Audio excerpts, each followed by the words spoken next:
Hey Pioneers, welcome to episode number 412. Today's episode, I'm super excited to talk about. We're going to be talking about nutrient-dense foods, nourishing foods, but with an Asian twist.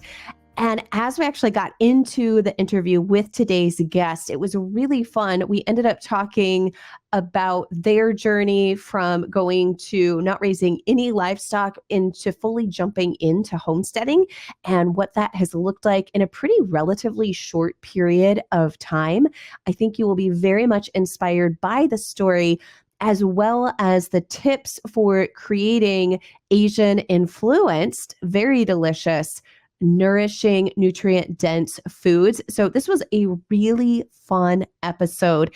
And it came on the heels of me. This is my first episode back for those of you who have been listening to the podcast for a while, since my surgery on having a tumor removed from my neck and shoulder area. So if you missed that story, you can go back and listen to the previous episode, which is 411, and kind of catch that. So I was just going to give a brief update before we jump into today's episode on that.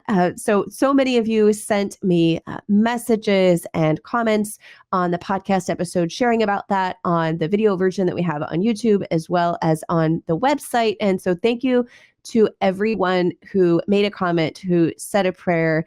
The outpouring from this community has been really amazing and awesome. And surgery went very well, actually better than expected. I didn't have to have a drain put in, got to come home the same day as surgery. And as soon as I woke up in the recovery room, was in less pain than when I went in, which was phenomenal. So no nerve damage, like full function of the hand, and having that tumor out and not wrapped around the nerves and not pushing on the muscles. Like I already have so much more mobility and the ability to move my head. Still healing up at the time of this recording from the surgery. Actually, I'm very happy. There's my incision. It's healing up nicely. It's actually smaller than I anticipated. It's healing up really, really well. Still, the skin is still partially numb, and that just happens from when you're cutting through that many levels of skin in order to get through there. So, but that is healing. So anyways, I'm very so pleased with the outcome of the surgery, could not have went any better. So super thankful for that. But I ended up coming down with 2 weeks post-surgery, I don't know if it's what type of virus it is, some type of upper respiratory virus. And I think because my body was still recovering from surgery and trying to heal, that it knocked me on my back. I don't know if I've ever been this sick for this long. Today is my first day actually back at the computer and able, it's the first time I put makeup on in 10 days. And so I am very, very happy to finally be feeling better. But I kind of was incapacitated from more this upper respiratory, whatever this virus is that I contracted. And I think my daughter got sick at the same time, but she's bounced back. She's, of course, much younger than me. She bounced back much faster. But I think it's because my system was already hey, I'm trying to heal from surgery and, all the stress of that. And now here's this virus. I just can't manage both things. And so just took me out for a while. But super excited to be back and to talk about nutrient-dense foods with today's guest. So we're going to get into that episode. And today's podcast is sponsored by Azure Standard. So you will hear us talking about some of the spices and some of the different recipes that Sophia uses in her Nourishing Asian Kitchen recipes. And she talks about finding really good non-irradiated spices. And one of those sources is Azure Standard, who is the sponsor of today's podcast episode. And if you are a first-time customer to Azure Standard and place a order of $50 or more, use coupon code Melissa10 for 10% off. And so Azure is a great place for you to grab spices if you decide to make some of this. Azure also has from their perishable section where you actually can get organic chicken. So if that's not something that you are producing yourself or have a local farm from, that can be an option for making some of these different pho recipes. And if you don't know what that is, don't worry. We're going to dive into all of that into today's episode. And they also have some dairy options. So if you're looking for some A2A2 dairy, you don't have a local dairy. I think a lot of people are surprised. Azure definitely has pantry staples, but they also carry some very good high quality perishable items that you can get on your orders as well. So definitely check them out. And then we are going to dive straight into our episode with Sophia. Well, Sophia, welcome to the Pioneering Today podcast.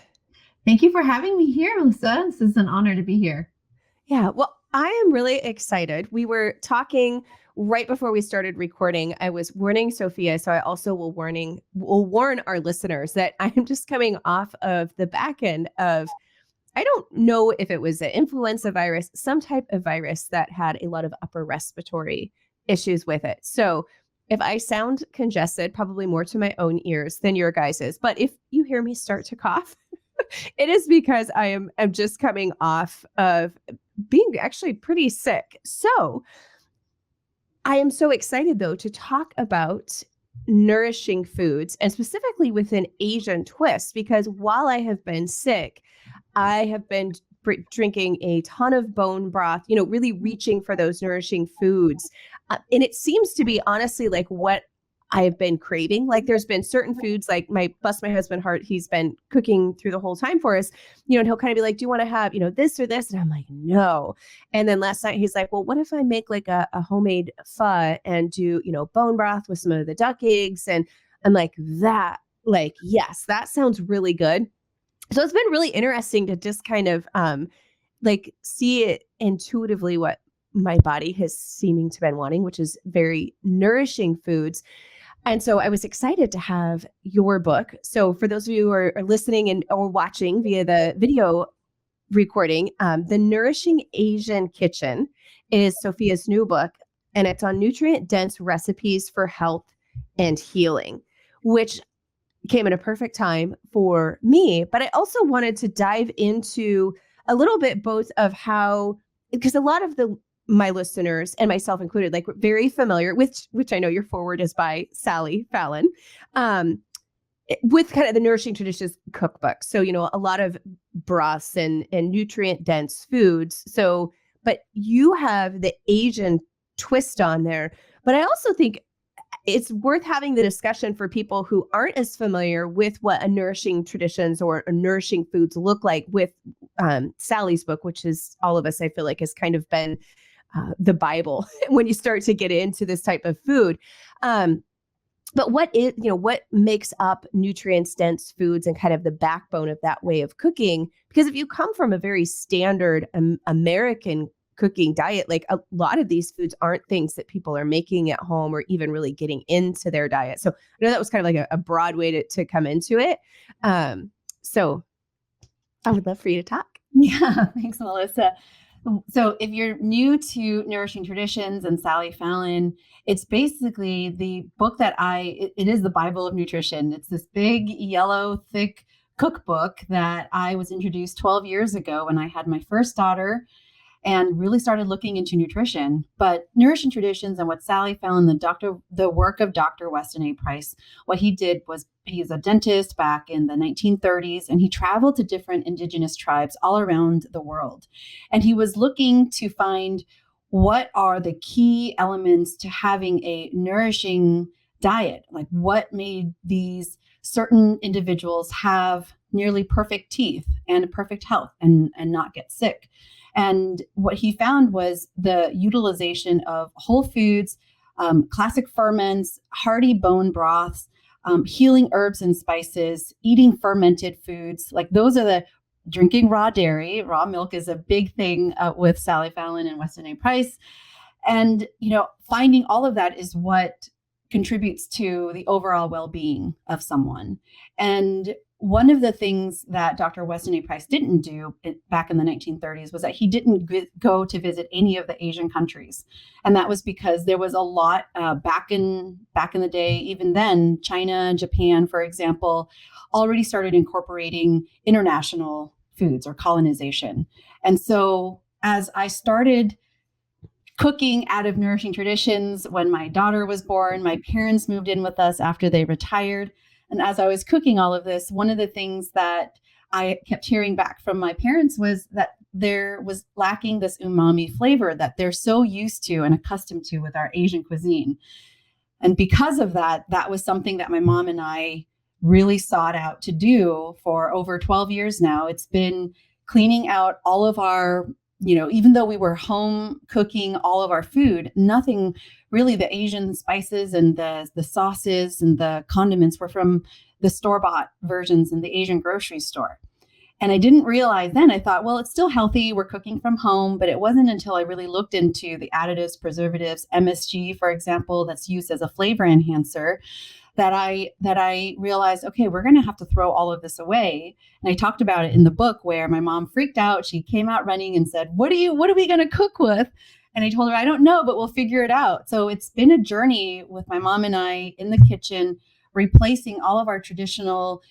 My background is in Vietnam, so Vietnamese dishes. My husband's Chinese American. And so and we're also both born from the Bay Area. So we have a whole concoction of all of these different Asian recipes that we love. And we're self-proclaimed foodies, especially, coming from the Bay Area. We love to eat all the different types of, Japanese, Korean, Thai, Indian food even. And so how do we make this so that it's nourishing and we can cook all of this from scratch without having to, go to a restaurant where there's a lot of questionable ingredients, including seed oils and preservatives and things that we don't want. It's been a 12-year journey. And fast forward, to 2020 was really when 2019 was when we started homesteading on our quarter acre in the Bay Area. 2020, when things went down, that's when we first started. We bought 3 egg-laying hens because California went into lockdown and curfews. And in my culture, the only other time that I ever heard of lockdowns and curfews was when my parents talked about the fall of Saigon and the things that happened during that time where you could potentially get shot when you left the house during a lockdown. So naturally, my mind went into that fight or flight mode. I said, we've got to buy some egg-laying hens. We didn't even have a chicken coop. We brought them home in cardboard boxes.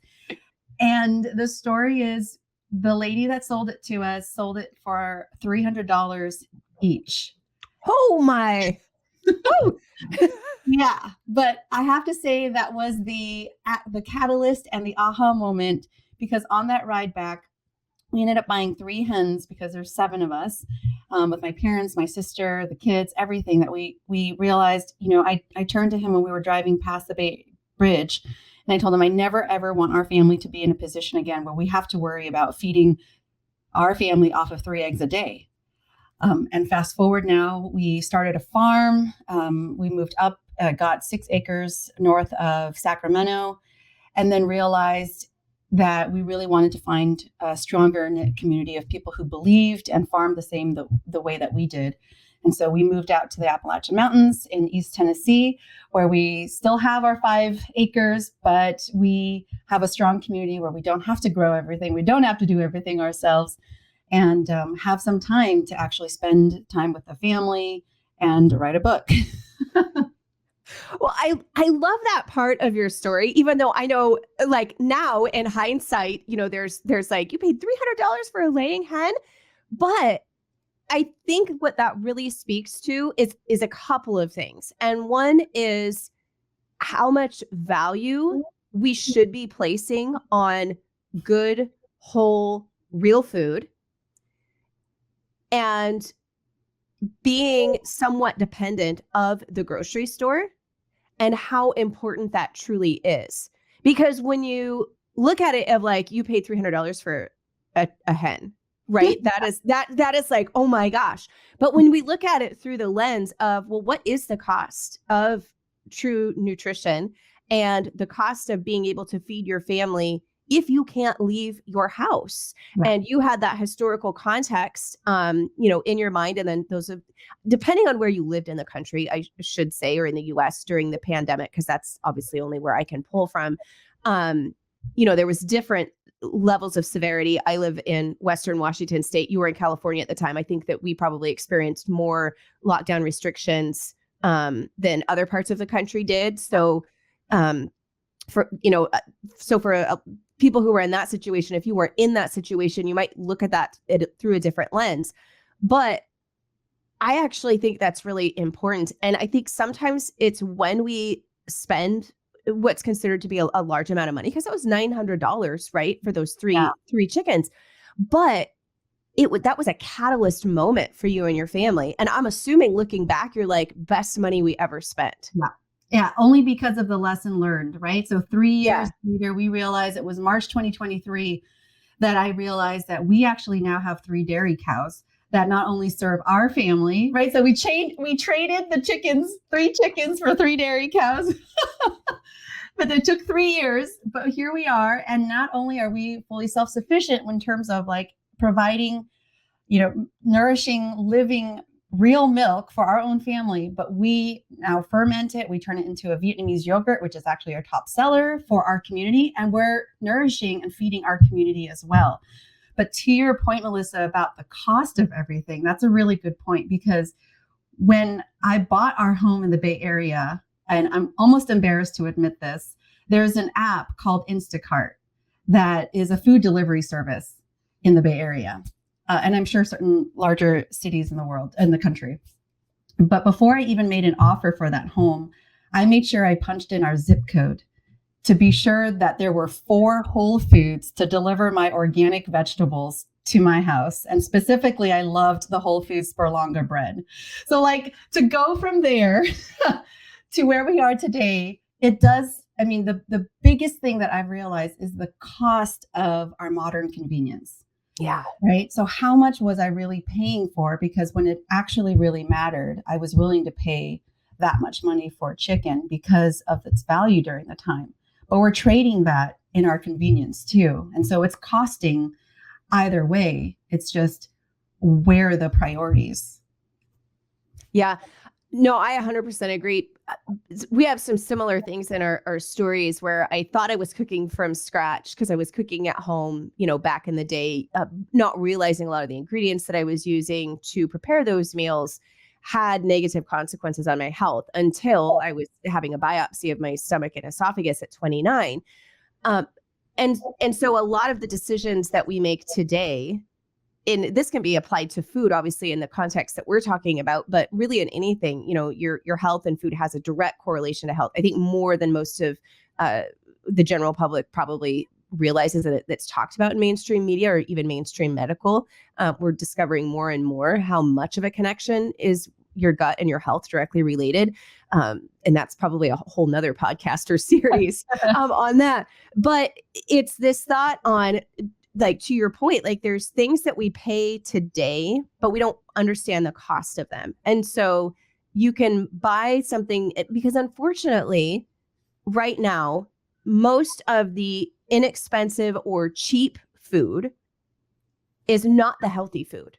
Mm-mm. Now, should it be that way? I mean, like, again, that's a whole nother subject that we talk about, subsidies and all these different things as to why that is in America, especially right now. But that is kind of the reality. And I know if you are living like literally dollar to dollar and paycheck to paycheck, you're like, I can't afford some of these higher dollar items with the way things are right now, or I have to get really creative. But there is a cost that is being paid. It's just not in monetary upfront. Mm-hmm. And I think that's, what you're saying. And so I feel like we have to take that into the equation. And I get that in certain circumstances, that's very hard to do. But you will pay a price. It just is going to come down the road. And it's going to, in my experience, it has been more expensive. Like when I had all the medical tests and the medical bills and all of that. Oh, man, hindsight, it's a thing. But to your point, like, there is a cost that's being paid for these cheap foods, and directly yourself with your health, but also our greater, economy and in the earth. And there's so many things. So I'm super passionate about this. So it's really fun to connect with somebody else who is as well. But I do kind of want to go back to, the Asian part of it, because I have to say, when I first saw the title of your book, my husband, and obviously neither one of us are Asian, but my husband loves Asian food. And I'm like, oh man, like I don't really know how to cook Asian food. I don't have much of an Asian influence where I live or anybody that I know.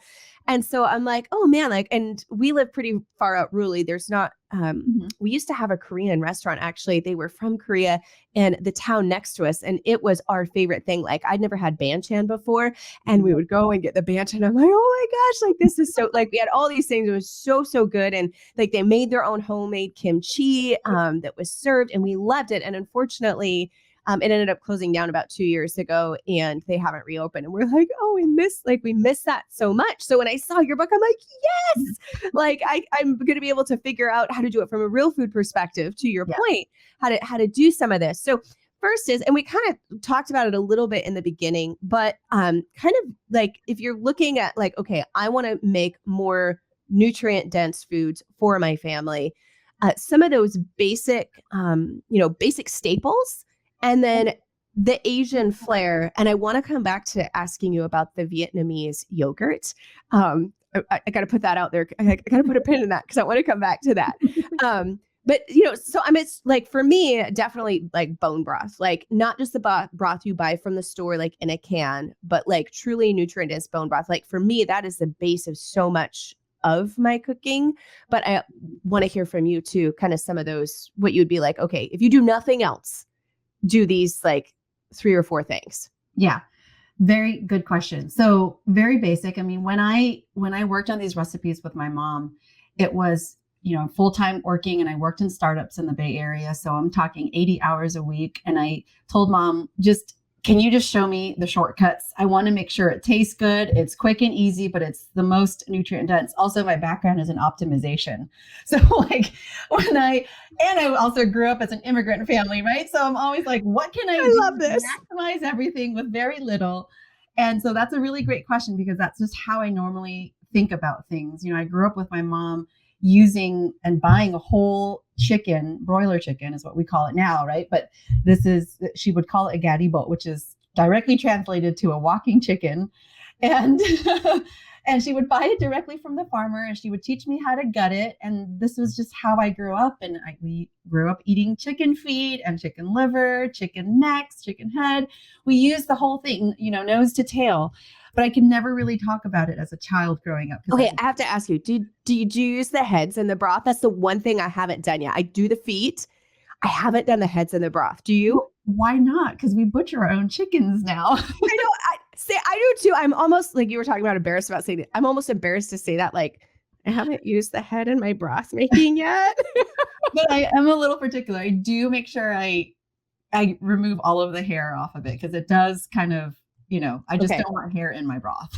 Yes. Like, that's not something that Mom taught me. It's just something I just don't like. So you defeather the head first, and then I can defeather the head. Yeah.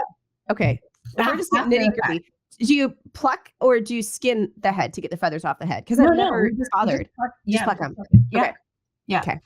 And it should pretty much come all the way off. Right, because it's already been scalded. Yeah. Okay. But so yeah, going back to it is, so in the cookbook, I actually have a whole chapter dedicated to offals.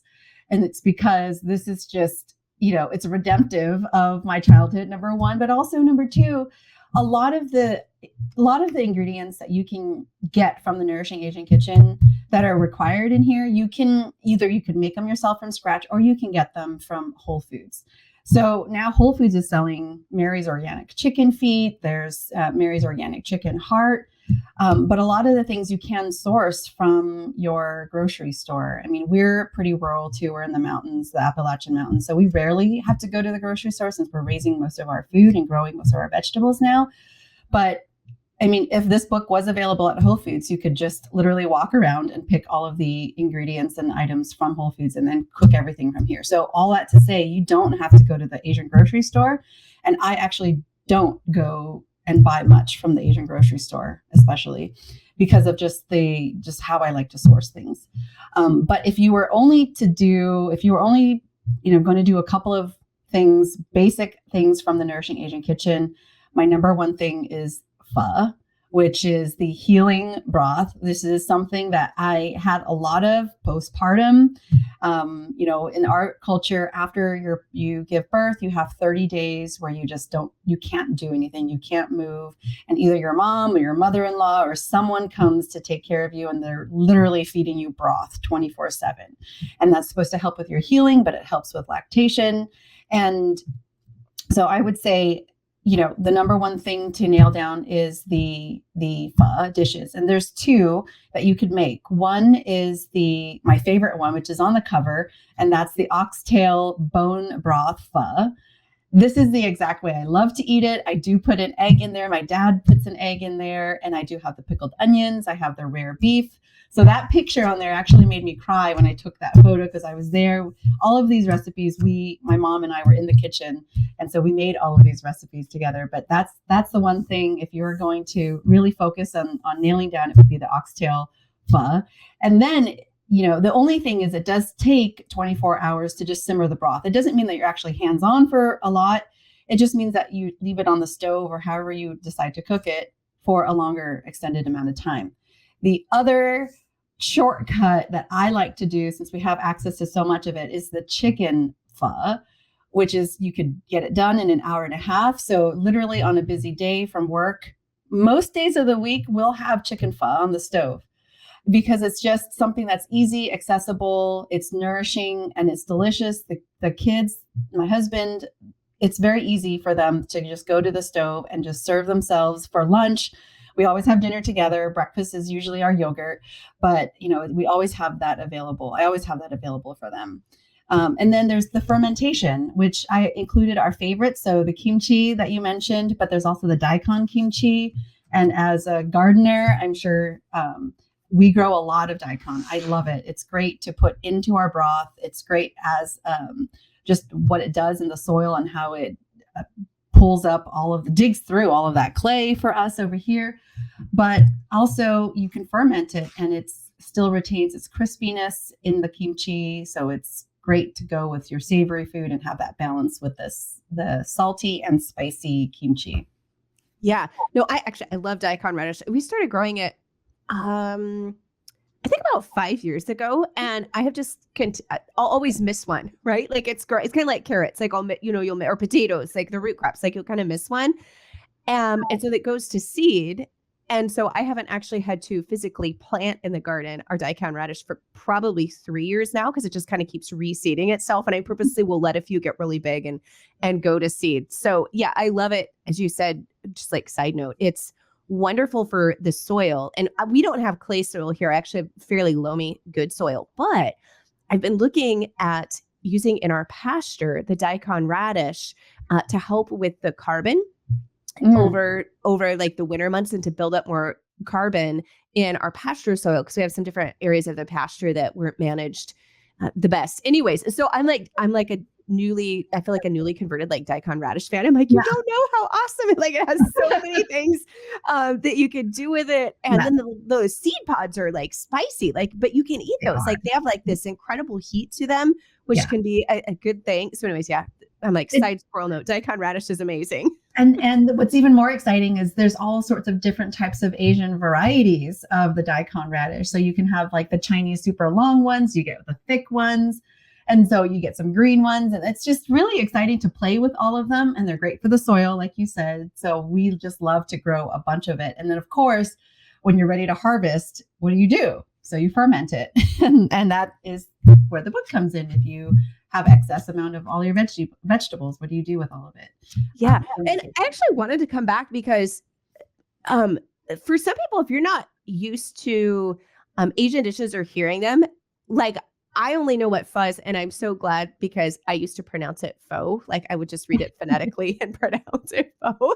But I really just found pho probably about 3 years ago. So if someone, for those who are listening, they're saying like, I actually don't know what you mean by chicken pho. And I was so excited when you used oxtail, because oxtail is one of our favorites. Like I love oxtail. And I feel like that is another cut of meat that's not used as predominantly in just regular American cooking. So I love that you are bringing that like forefront because it's amazing.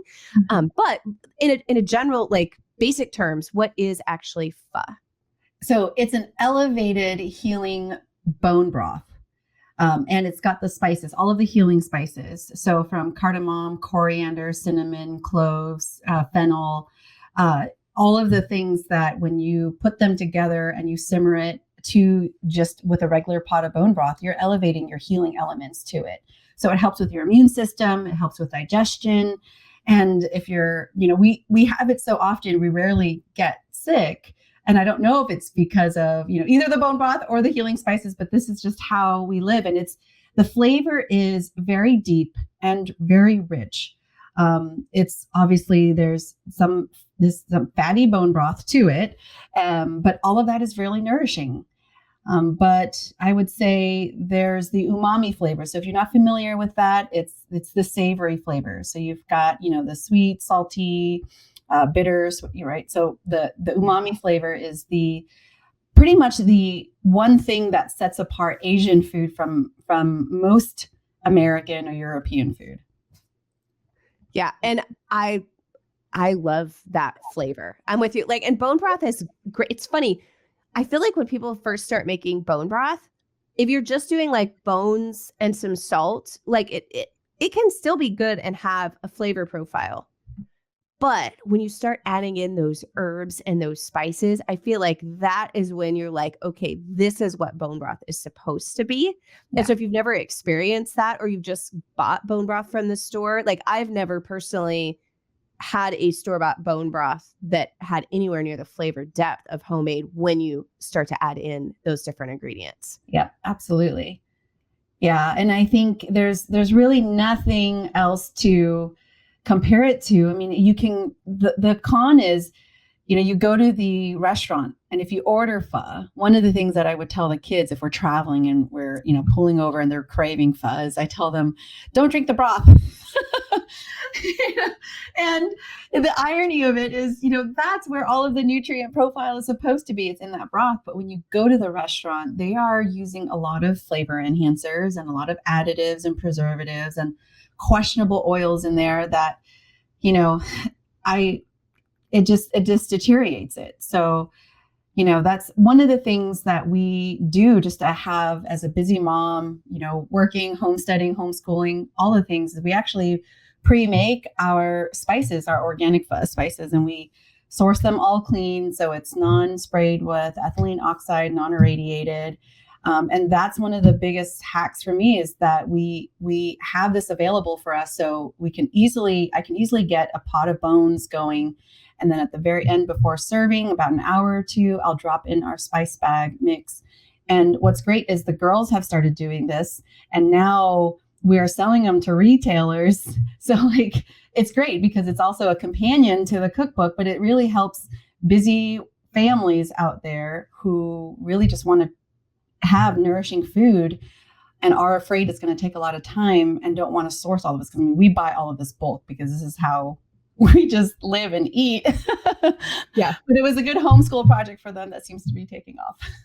Oh, no, that's fabulous. It's funny because there's a lot of things really when you get into, whole foods, nourishing foods, making them yourself from scratch that seem like they're going to take a lot of time. Because like you said, if you're not using the Instant Pot, if you're doing it with a slow cooker or stovetop, broth 24 to 48 hours. And you're like, oh my gosh, 2 days.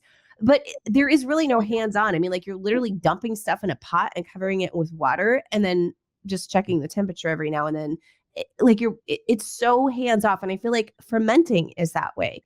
Mm-hmm. Like you're literally just mixing stuff together and then you're letting it sit. But it's not like this hands-on complication part. It takes a long time, but I feel like it actually takes very little of our hands-on time. And I think that can be a misconception when people are getting started, like thinking, this is just going to take so many hours out of my day, but it really doesn't. It really doesn't. And the more that you make it, the more you realize, oh, wait, I don't have to spend this much time, or I don't have to do all of the things. And I've already removed a lot of that in the cookbook because, mom has a lot of her traditional ways. But for a busy working mom, but also wanting to maintain the the optimization of like the nutrient profile to it and optimizing for the taste, we have gotten it to a point. I mean, it's been a 12-year project for both of us, but we've gotten it to a point where, we feel all of the ingredients in there are the least amount that you'll need for being able to enjoy this nourishing, and it's simple enough and accessible enough. That's also one of the other hangups that I hear is, oh no, do I have to go to an Asian grocery store to get all of this? And the answer is no. I mostly provide everything that you either have in your kitchen cupboard already, or there's a few extras that you can pick up even at a small grocery store. That's a natural foods grocery store. You can pick that up. I mean, I was just in Asheville the other day, or a small one here in our rural town, which is about 30, 40 minutes away, but we'll have still in the Asian section, a few condiments that you can pick up. Otherwise, you can make them from scratch or you can order them online. Yeah. And actually, who's the sponsor of the podcast? Azure Standard. I don't know if you're familiar Yes. with Azure. Like they have I get a lot of those types of things. Like I'm not making my own soy sauce. Like, like there's certain things. And so, but I know that they have a good high quality source for some of those things. So I will get them through there. If you don't have one nearby, and then it's easy just to grab it on my pickup. So, Azure Standard is just amazing. We order all of our stuff from them bulk too, and they actually carry high quality ingredients. And I believe our book will be available through Azure Standard soon. Oh, that's exciting. Yeah, no, I love Azure. They are one of my staples in stocking the pantry. Just because they do have high quality, they have good prices, and I can't find a lot of that stuff locally. At least I might be able to find like a soy sauce, but I'm not going to be able to find an organically sourced quality the way that I can from Azure. And locally, I'm talking like even an hour away.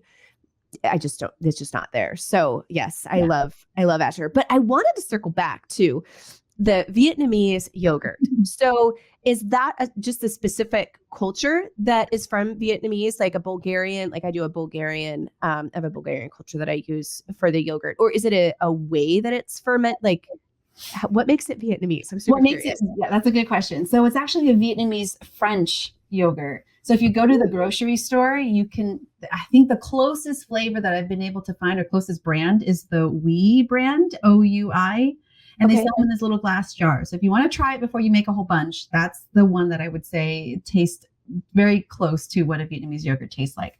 But it's made using sweetened condensed milk that we make with our own raw dairy because we have access to so much of it. But in the cookbook, I do show you how to make your own sweetened condensed milk, and Sally Fallon approves because, don't buy canned.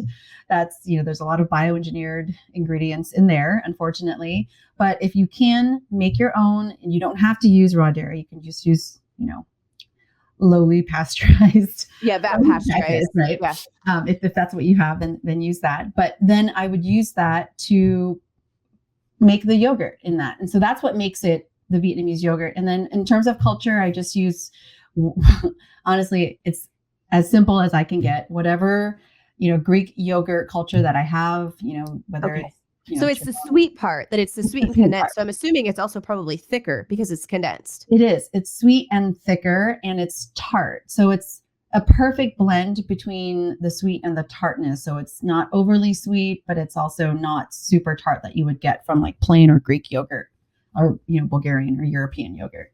Yeah. Okay. Ooh, I'm intrigued. That one sounds really fun. Yeah, it is really good. And it is our top seller for the community. So, it's really cool to see because, again, all of these products that we've made and sell now are things that we eat and use ourselves. And so we just make them and make a little bit more because we are the market. But as other people learn about it, they love it. And that's really cool for the kids to see, because we're in an area where, we took them from the Bay Area to the mountains, and we don't look like anybody else here. And for us to be able to share a little bit of our culture and how we eat, when someone's giving birth, or we have an older member in the community who's gotten sick, but he buys milk from us, I'll throw in some extra broth, like some pho broth for him. And they love it, and that's one of the things about what's so fulfilling about this life. It's so simple. It's nothing. I just don't feel like it's very special.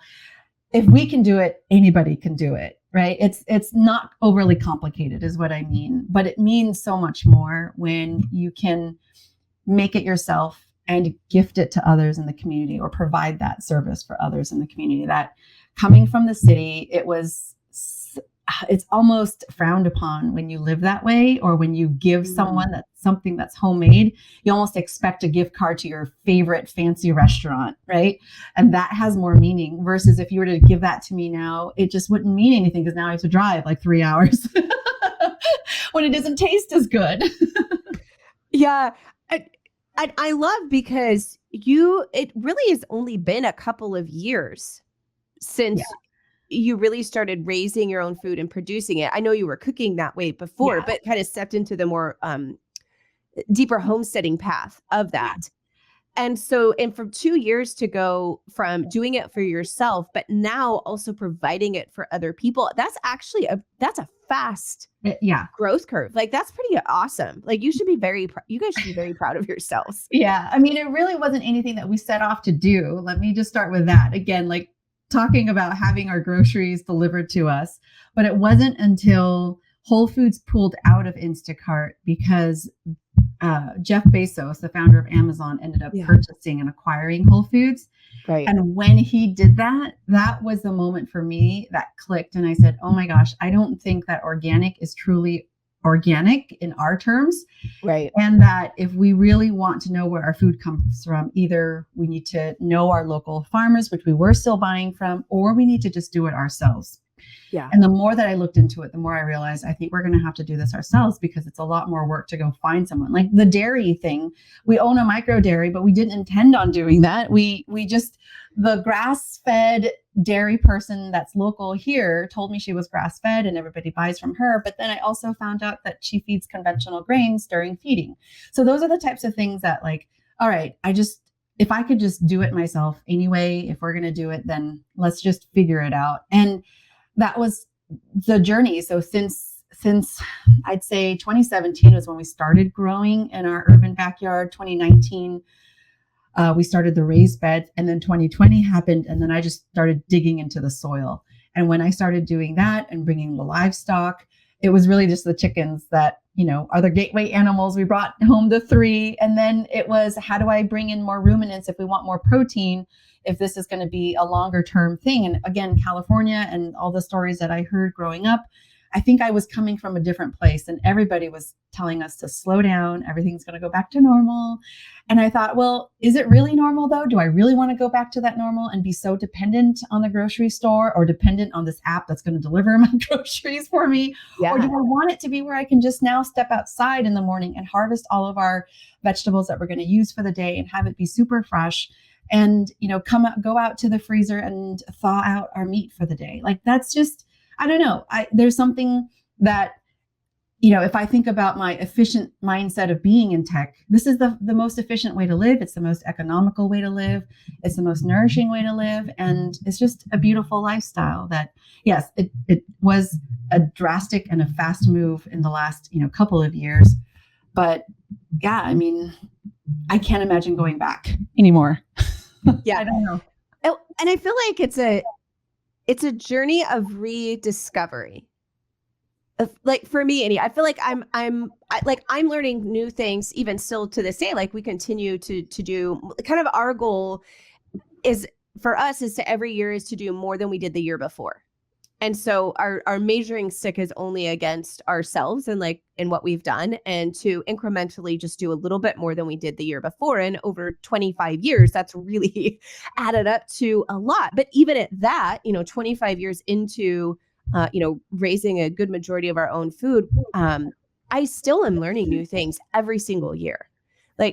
And to me, even though it's new to me, I know that these are things that used to be very commonplace. It's only been the last century, really, the last 100 years, at least in America, that so much of this has not become commonplace. And so I feel like I'm rediscovering not only these skill sets, but almost a lost part of myself, and a lost part of humanity, which It might sound a little like way too deep and philosophical, but it's really incredible. And I think aside from the food and the nutrition and all the things that come with this lifestyle, which is amazing, I think that can oftentimes be the part that people don't realize that you get with it. Yeah. Yeah. That's not something that we realized until, I mean, for us, it was just food sustainability, you know, the food system that exists today. Do we really trust it? You know, whether it's going to be there tomorrow or the quality that we want for our family. But yeah, on this other side, I mean, my husband's military, or he's now ex-military, and he's got some elements of PTSD. But since we started bringing in the goats and the sheep and the cattle, the dairy cows, I mean, that's something that he actually didn't sign up for. He did not want dairy. Like, that was not something that we had on our radar at all, like I was mentioning. But I have seen healing in him caring for the livestock, which my dad too, as well. He would be out there. They would both be out there doing chores. And my dad's got OCD, and he'll still go out there and feed the chickens. And, you know, there's chicken poop everywhere. And he'll grab the eggs, and it just doesn't seem to faze him there.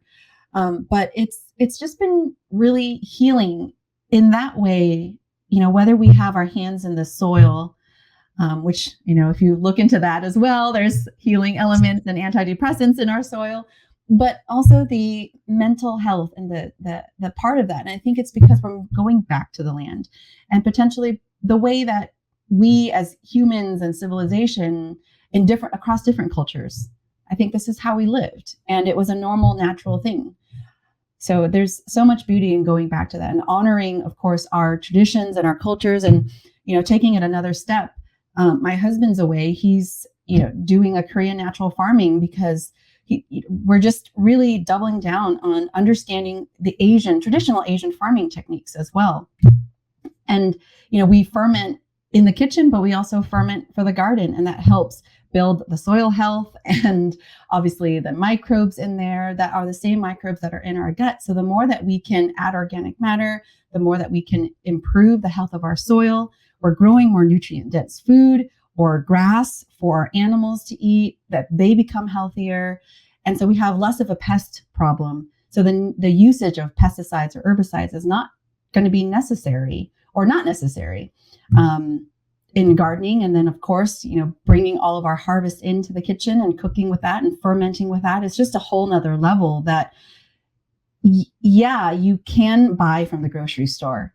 There's definitely things that you can do. But when you're doing it yourself, to see the whole cycle, and it's a completely closed loop, it's just so incredibly satisfying that I just didn't know until we jumped into it with both feet. Yeah.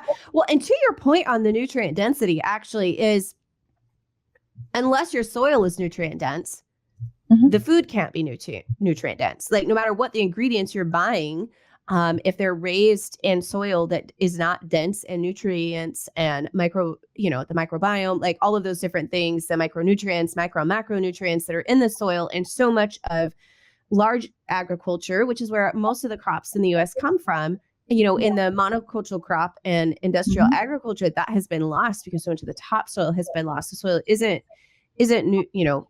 fed anything except for synthetic fertilizers, right? Which then rob the soil down the road. Talk about that quick upfront fix that robs things later down the road and comes at a higher cost. Well, that's exactly what the synthetic. This would be a whole nother podcast. Yeah, I know. It's such a good point to bring up, though, on that nutrient density part, and it almost circles back on itself for me, because not only does the food that the majority of us, if you're not raising it yourself, I should say, or buying it from someone that you know is like a small producer like you and I are using regenerative agriculture, etc. But if you're just buying these ingredients at the store, you're already at a point where it is less nutrients in it than, 50 years ago. Absolutely. But if you can at least use the style of cooking, like doing the bone broth and stuff, at least you're getting the maximized amount of nutrients that food can provide for you, just because of what it has in it. But at least you're maximizing that. So still do that, because it's going to be better than not. but taking it to that next step. And I kind of feel like that's what this whole journey is. Like a lot of people start with the food, and then it leads down this beautiful trail as they go down it. So so thank you for coming on. This has been fun, and we could talk a very long time on all of these different issues and like rabbit hop around, which I think is really good. But I want to just say thank you for coming to give people that starting point. So if you're not, sure where to start, and also even to give the Asian influence, to give some different options and different styles, and to bring in that culture and those different flavors, so that there is that broader sense with still staying in those nutrient dense foods and just helping that come into more kitchens. So thank you so much for coming on. Thank you so much, Melissa, for having me. It's been such an enjoyable episode. Thanks. Yeah. So for those who we will have listed in the blog post that accompanies this episode, as well as beneath the video, for those who are watching the podcast on YouTube, we'll have a link to get the book and all of that. But for people who want to go deeper with you and see what you guys are doing, maybe learn more about your farm, where's the best place for folks to connect with you? Yeah, you can go on our website. It's sprinklewithsoil.com. So it's a play on words. We know before you finish a dish, it's usually sprinkle with salt. But here we also talk about soil like we did in this conversation. So it's sprinklewithsoil.com. And then we have an Instagram if you want to follow us on our daily. It's Instagram, Sprinkle with Soil. We have a YouTube channel as well, and Sprinkle with Soil. And we also have our own podcast. My husband and I do. It's called Call to Farms, and it's play on the words call to arms because we are a military family. But it's to encourage those of you who are interested in wanting to homestead or to do regenerative farming and support local farms. Awesome. Well, thank you so much, Sophia. This was fun. Thank you so much, Melissa. Well, hey guys, I hope that you enjoyed this episode and all the different topics that we talked about as much as I did. And for any of the links, for any of the things that we were talking about, you can find those at melissaknorris.com/412. And we always have the blog post that accompanies everything, so you can easily click on those links and find things. And I look forward to being back here with you next week. Blessings and mason jars for now, my friends.